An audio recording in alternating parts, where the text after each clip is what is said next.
ang ginawa ni Admiral Tariela, ay pinakikiusapan ko po siya na huwag niyang ulitin. Sapagkat, pag nambastos ka, babastusin ka rin talaga. Wala po tayong magagawa sapagkat duty ng kahit na sino na ipagtanggol ang kanilang Pangulo. Ang gusto ko lamang pong sabihin dito, aking mga kasama, tama po, naniniwala po ako na hindi makatwiran ang ginagawang pambobomba ng tubig sa ating mga mangingisda, sa ating Coast Guard. Pero matagal ko na rin sinabi na may budget naman ng Coast Guard, ba't di kayo bumili ng mas malakas na water cannon at gumanti kayo? Hindi naman po pwede na lagi tayo magpapaawa. At parehas naman kayong tinatawag nating tanod ng Coast Guard kayo pareho. Hindi naman kayo gray ship. Ang gray ship, yun ang military. Kapag hindi naman pwede yun. Yun ang tinatawag natin na escalation. Pero kung dalawa kayong white ship dyan at nagbombahan kayo ng tubig dyan, walang ano yun. Walang issue yun, walang escalation yun dahil pareho kayong tanod baybayin. Pareho kayong nagpoprotekta ng coast natin. Pero para sa usapin nang ikaw ay magtatalumpati at gagawin mong katatawanan yung Pangulo ng isang bansa, palagay ko, inuulit ko po, ako po ay oposisyon. Pero kahit sinong gumawa niyan sa presidente ko, hindi ako papayag. Ako'y tatayo din at talagang makakatikim din sa akin yun ng mga salitang hindi talaga, hindi niya makakain. Sapagkat sa akin, anuman ang political affiliation natin, pagdating sa Pangulo sa ibang bansa, iisa tayo. Solid dapat tayo, nakatayo dapat tayo sa Pangulo natin, pag-usapin na ng ibang bansa na. Kaya sana po, nakikiusap po ako sa Chinese Embassy at sa ating mga kasama na sana po ay matapos na ito. Yun, magandang araw po sa inyo lahat. Welcome po sa Makapili TV. Imbis po na umaayos ang relasyon ng China at ng Pilipinas, lalo lang po itong lumalala dahil sa kabalbalang ginawa po ng isang opisyal po ng Coast Guard na nagngangalang Tariela.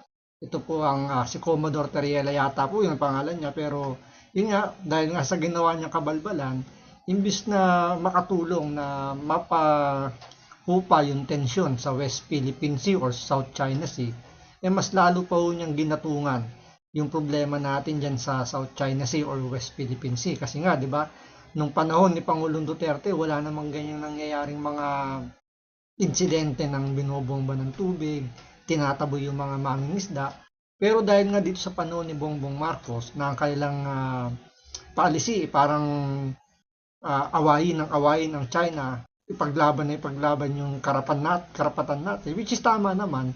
Pero alam nyo, lumalagpas na dun sa limit na to the point na nagiging personalan na yung nagiging labanan. Kaya nga ito, gumit na si Senator Robin Padilla para ayusin or sabihin man natin mapahupa man lang yung tensyon ng China at Pilipinas sa pinagagawa nito ni Tariela. So ito, panoorin po natin kung bakit ito yung naging statement ni Senator Robin Padilla tungkol dito kay Tariela na sa palagay po natin talagang masyadong mapanira o masyadong provocative na yung kanyang ginawa dahil sa pambabastos sa presidente ng China. So ito, panoorin po natin. Senator Robin Padilla is recognized. Maraming salamat po, Ginoong Pangulo, at sa ating pinunong mayorya. Ako po ay nakinig at napanood ko po ang mga talumpati ng ating mahal na kasama, Senator Risa Hontiveros, Senator Marcoleta, Senator Erwin Tulfo, patungkol po sa kaganapan na nangyayari ngayon sa pagitan ng Chinese Embassy at sa atin pong mga senador. Ang akin po lang mungkahi sana, ako po ay naniniwala, mga mahal kong kasama, na itong usapin nito ay masyadong popular sa ating mga kababayan. At ang magsalita ka ng patungkol sa pagsasaayos ng singalot na ito ay hindi pabor sa sino man na magsasalita nang gusto mong magkaroon ng kapayapaan. Pero sa usapin nito, ako po ay tatanggapin ko kung ano ang sasabihin ng mga tao sa akin. Kung sasabihin nilang, oh, pro-China yan. Okay lang po. Wala pong problema. Ang akin pong gustong sabihin sa ating mga kababayan, alam niyo, ang isang bagay, pag hindi natin inayos, pag hindi tayo nagtulong-tulong na maayos, lalong-lalo na sa kapitbahay natin, kapitbansa natin, hindi po ito makatutulong sa atin. Hindi po ibig sabihin na ako'y pumapayag na pagsalitaan ng hindi maganda ang ating mga kasama ng Chinese Embassy. Aba, hindi rin naman tama yun. Pero, hindi rin naman po tama na ang isang opisyal natin sa gobyerno na isang unipermado pa ay gagawa ng katatawanan o karikature ng presidente ng China. Sapagkat kanina po, habang nag-uusap kami ni Senator Amy Marcos, sabi ko sa kanya, kung yan, ginawa ng China sa ating Pangulo na si Bongbong Marcos, ako'y oposisyon, pero gagawin nila yan kay Bongbong, ay unang-una po ako magagalit.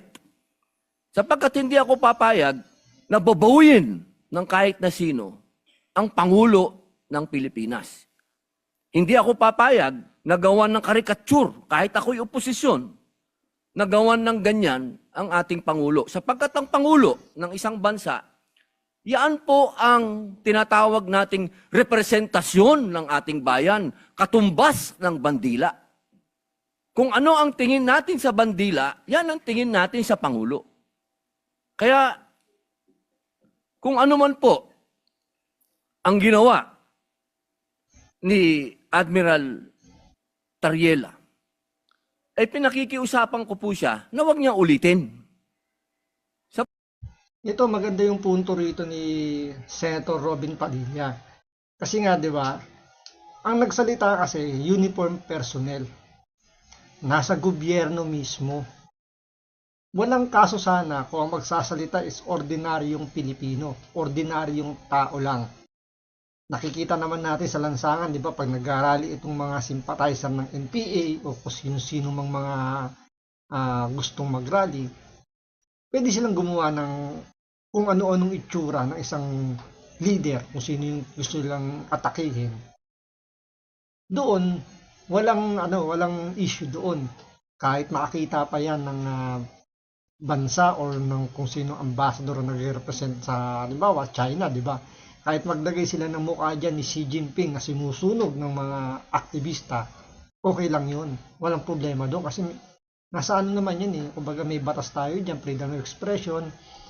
Pero kung ang gagawa niyan, miyembro mismo ng isang gobyerno, taong gobyerno, foul po yun. Parang lumalabas dito, yung gobyerno mismo ng Pilipinas, binabastos ng gobyerno ng, halimbawa ito ng China.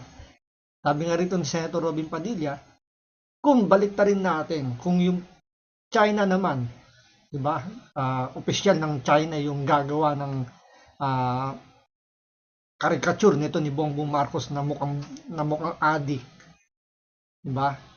Aalma tayong lahat kasi ang tumitira na mismo, gobyerno mismo ng China. So, yung ginawa ni Tariela is napakalaking kaipalan. Hindi dapat yan pinagbibigyan, hindi dapat yung kinukonsente ni Bongbong Marcos. Pero dahil nga yung pulisiya ni Bongbong Marcos, anti-China sila, pinabayaan niya si Tariela na magsalita na parang yung kanyang pag-iisip ay hindi na nalalayo doon sa isip ng mga komunista. Sapagkat, pag nambastos ka, babastusin ka rin talaga. Wala po tayong magagawa sapagkat duty ng kahit na sino na ipagtanggol ang kanilang Pangulo. Ang gusto ko lamang pong sabihin dito, aking mga kasama, tama po, naniniwala po ako na hindi makatwiran ang ginagawang pambobomba ng tubig sa ating mga mangingisda, sa ating Coast Guard. Pero matagal ko na rin sinabi na may budget naman ng Coast Guard, ba't di kayo bumili ng mas malakas na water cannon at gumanti kayo? Hindi naman po pwede na lagi tayo magpapaawa. At parehas naman kayong tinatawag natin tanod ng Coast Guard kayo pareho. Hindi naman kayo gray ship. Ang gray ship, yun ang military. Kapag hindi naman pwede yun. Yun ang tinatawag natin na escalation. Pero kung dalawa kayong white ship dyan, at nagbombahan kayo ng tubig dyan, walang ano yun. Walang issue yun, walang escalation yun, dahil pareho kayong tanod baybayin. Pareho kayong nagpoprotekta ng coast natin. Pero para sa usapin, nang ikaw ay magtatalumpati at gagawin mong katatawanan yung Pangulo ng isang bansa, palagay ko, inuulit ko po, ako po ay oposisyon. Pero kahit sinong gumawa niyan sa presidente ko, hindi ako papayag. Ako'y tatayo din at talagang makakatikim din sa akin yun ng mga salitang hindi niya makakain. Sapagkat sa akin, anuman ang political affiliation natin, pagdating sa Pangulo sa ibang bansa, iisa tayo. Solid dapat tayo, nakatayo dapat tayo sa Pangulo natin, pag-usapin na ng ibang bansa na. Kaya sana po, nakikiusap po ako sa Chinese Embassy at sa ating mga kasama na sana po ay matapos na ito, makapag-umpisa na po tayo ng magandang relasyon, pag-umpisahan natin ng pag-uusap, sapagkat, alam niyo po, meron din po tayong ibang mga kasinggalot. Tahimik nga lang tayo. Katulad po ng aking best friend sa Malaysia. Kasingalot natin yan sa Sabah. Ilan ng Pilipinong naging stateless doon? Ilan ng Pilipinong dineport nila? Pero naging tahimik naman tayo. Wala naman akong naririnig. Kaya sana kung ano po yung ginagawa ng iba din sa atin, pantayan din natin. Alam nyo, masakit sa akin magsalita ng patungkol sa Malaysia dahil kapatid kong mga Muslim yan. Pero ini-example ko lang po sa inyo na meron din tayong problema sa ibang lugar na meron din ginagawang pang-aabuso din sa atin na hinihingi ko din na magsalita din kayo. At sana, bilang panghuling salita, alam nyo, nung kailan lang nakita kami ni General Torre. Ang tingin ko dyan sa taong yan, kaaway ko yan. Sa ginawa niya kay dating Pangulong Rodrigo Roa Duterte. Pero dahil nagkita kami sa isang lugar na hindi namin dapat pag-usapan ang ginawa niya, kundi kami mga bisita sa isang lugar, kami naging, kumbagay, diplomat na rin kami. Kami naging mahinahon sa isa't isa. Sapagkat yun dun po ay pagpapakita sa ating mga kababayan na hindi sa lahat ng oras ay palabang ka. May mga pagkakataon na pwedeng madaan sa usapan. Kaya po sana, inuulit ko po, wala po akong masasabing sa mga speech, sa mga statement ng ating mga kasama. Naniniwala po akong may katwiran po ang inyong mga sinasabi. Kaya niya lamang po, sana, pagsabihan din po natin yung mga unipermadong personel ng ating bansa na magdahan-dahan din lang. Pwede ka namang mag-speech ng wala kang gagawing karikature o katatawanan ng isang pangulo ng bansa. Yun lamang po, Yung kasi ang problema kay Tariela, yung utak niya parang kinain na ng utak ng mga komunista na kailangan pang mambastos. 'Di ba? Ano ba talaga yung purpose para kumbaga, ano bang gusto mong mangyari sa Pilipinas at sa China? Maayos ba yung problema o lalong gumulo? Kasi kung gusto mong gumulo talaga yung problema ng Pilipinas at ng China, dapat si Tariela mismo sumakay ng bangka papunta doon sa West Philippine Sea. Doon niya sunugin yung muka. Dapat naka-uniforme siya. Pero tanggalin natin yung uniforme kasi parang parang siya lang dapat Pumunta siya doon, sunugin niya lahat ng gusto niyang pambababoy kay Xi Jinping, gawin niya doon sa West Philippine Sea. Kasi yung ginagawa niyang to, madadamay ang buong Pilipinas. Hindi man pag-atake ng China, pero what if higpitan ng China yung mga kalakal nila papunta sa atin? Majority ng mga ginagamit nating mga Pilipino sa bahay, mga pang-araw-araw, halos lahat galing China. Bihirang-bihira lang naman yung mga gamit na galing sa Amerika, galing sa ibang panig ng mundo. Mostly Chinese. At yan ang pinakamura. Kung yan biglang iban sa atin ng China, hindi tayo pagbigyan. Mas kawawa ang Pilipinas. At ang isa pang dahilan dyan sa tingin ko, kaya lumalakas ang loob nito ni Tariela dahil nga suportado siya ng mga makakaliwa. Gaya nila Ontiveros, tingnan nyo, pinagtatanggol niya yung Ontiveros, pinagtatanggol nito ni Pangilinan, ni Kiko. At ang nakakalungkot, pati si Erwin Tulfo, nagiging utak ganun na rin. Imbis na alam mo yun na maging balanse siya, mas alam niya dapat yung nangyayari sa grounds kasi yan talaga yung ginusto ng tao dahil nga Tulfo, nakikita nila yung nangyayari sa grounds. Pero kinakain na ng sistema itong si Erwin Tulfo. Kaya nga ito yung sinabi rito ni Robin Padilla, nasa tamang konteksto dapat yung pagbatikos doon sa China. Kaya nga meron tayong diplomatic protest na ginagawa. Kaya ngayon, dahil dito sa kaepalan nito ni Tariela, ipinatawag yung ambassador ng Pilipinas sa China. Hindi man lamang pinagalitan yun. Diba? Dahil sa kagawan nito ni Tariela, iba yung pinagagalitan. Ngayon, si Bongbong Marcos, tahimik na naman at walang alam sa nangyayari. Meron siyang, hindi natin alam kung pinagkakabalahan niya, pero ang punto rito, hindi dapat nagsasalita ang sino man sa gobyerno ng Pilipinas nang hindi maganda patungkol sa ibang bansa. Kasi kung yan gagayahin ng ibang bansa papunta sa atin, di ba masasaktan din naman tayo? At tayo ang kawawa kasi tayo ang mas dihado. Real talk lang naman yan Mas kailangan natin ang China pagdating sa pag-unlad ng ekonomiya kesa mas kailangan natin sila. Yan ang katotohanan dyan. So dapat si Tariela medyo dapat to palitan ako kung ako tatanong, dapat to tanggalin to sa pwesto. Sibakan to kasi parang katulad to ni Claire Castro na imbis na maging asset ni Bongbong Marcos, nagiging part na siya ng liability. At isa siya sa mga dahilan kung bakit nagkakaleche-leche ang pamumuno ni Bongbong Marcos sa Pilipinas. Diba? So hanggang dito lang po muna. Maraming salamat po sa panonood. Ingat po kayo lagi.